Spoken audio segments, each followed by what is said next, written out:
दोस्तों, हम में से ज़्यादातर लोग हर समय किसी न किसी बात को लेकर दुखी होते हैं। हमारे दुखी होने के पीछे बहुत सारे कारण होते हैं, पर क्या हमने कभी जानने की कोशिश की है वास्तव में दुख है क्या?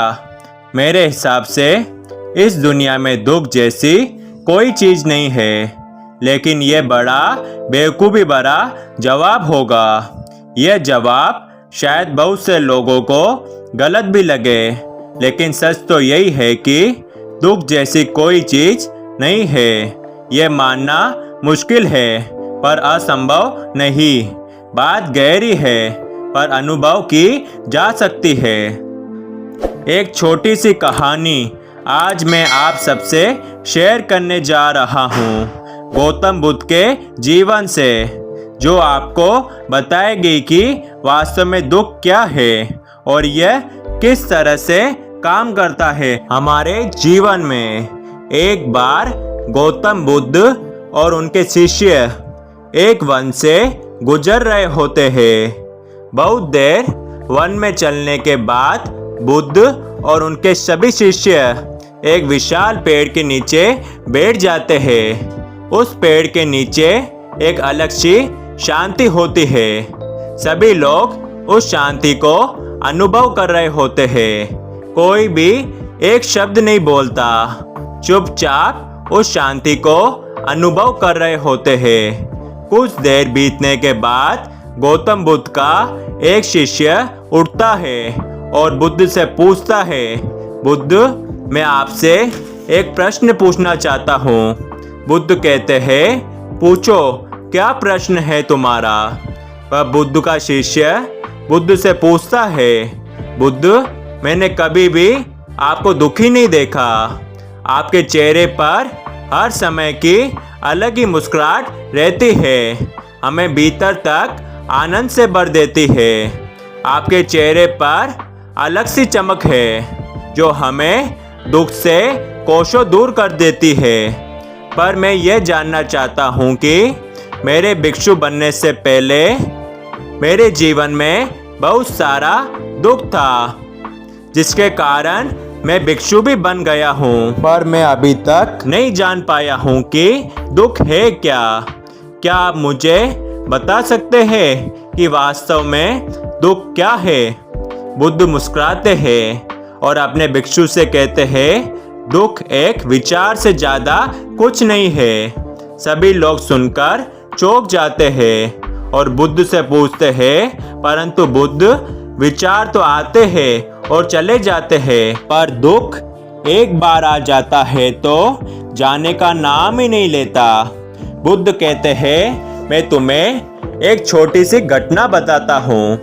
एक नगर में एक धनी सेठ रहता है। उसके पास एक वफादार नौकर होता है।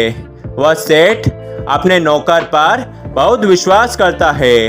वह सेठ अपने नौकर को कभी भी किसी बात के लिए भी शक नहीं करता, क्योंकि उसका नौकर वास्तव में ही बहुत ईमानदार होता है। एक बार उस सेठ को किसी काम से बाहर जाना पड़ता है। 2-3 दिनों के बाद जब वह सेठ वापस लौटता है तो वह एक कीमती सामान लेकर आता है।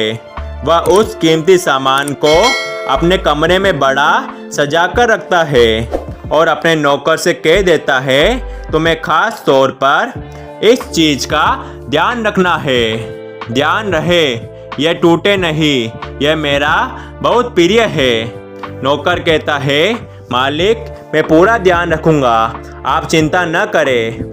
अगले ही दिन वह नौकर पूरे घर की सफाई कर रहा होता है।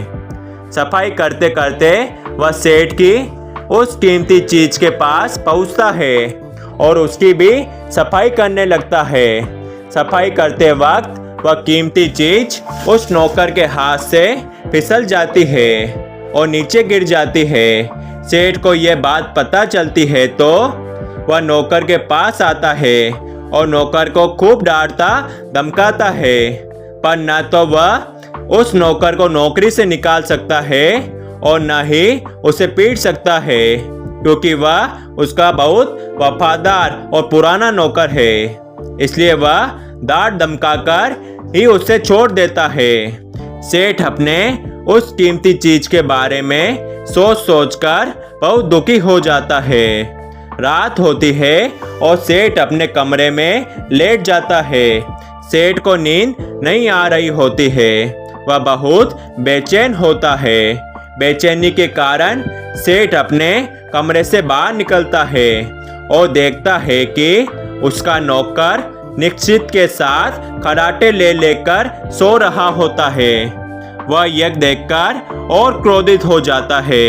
सेठ सोचता है, इसने मेरी इतनी कीमती चीज तोड़ दी और उसे बिल्कुल भी चिंता नहीं है। मुझे यहाँ नींद भी नहीं आ रही है और ये आराम से सो रहा है। पर सेठ कुछ कर नहीं पाता क्योंकि वह उसका पुराना और वफादार नौकर है। सेठ अपने कमरे में वापस चला जाता है।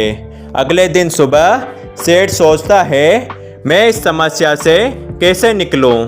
फिर सेठ को एक तरकीब समझ आती है।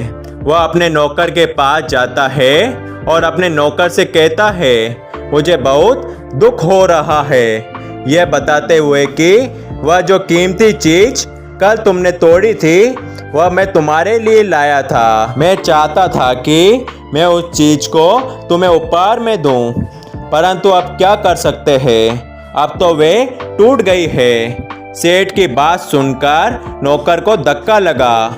नौकर सोचता है, अरे ये तो बहुत बड़ी गलती हो गई। वे इतनी कीमती और महंगी चीज मेरे लिए थी और वे मुझसे ही टूट गई। फिर क्या उस नौकर के मन में बेचैनी पैदा हो जाती है, दुख पैदा हो जाता है। रात होती है और सेठ आराम से सोता है और वहाँ नौकर बेचैन रहता है। उसे नींद नहीं आती। क्यों नींद नहीं आती? क्योंकि अब उस नौकर ने उस सेठ की उस कीमती चीज को अपने आप से जोड़ लिया, इसलिए वह दुखी हो रहा है। पहले उस नौकर के मन में यह विचार नहीं था कि वह कीमती चीज मेरी है, पर अब उसके मन में यह विचार है कि अगर वह कीमती चीज न टूटती तो वह मेरी होती। बुद्ध कहते हैं, दुख केवल एक विचार है और यह विचार कैसे उत्पन्न हुआ? अपने आप को किसी चीज से जोड़ने से। हम जिस भी चीज को अपने आप से जोड़ लेते हैं, उसे पकड़ने की कोशिश करते हैं, वह चीज हमें दुख देती है, क्योंकि वास्तविकता तो यही है कि कोई भी चीज हमसे जुड़ नहीं सकती। हर चीज आपके पास है, आपकी है, पर कुछ समय के लिए, कुछ समय के बाद वह आपसे दूर हो जाएगी। उस दूर होने की घटना को स्वीकार करें और आगे बढ़े।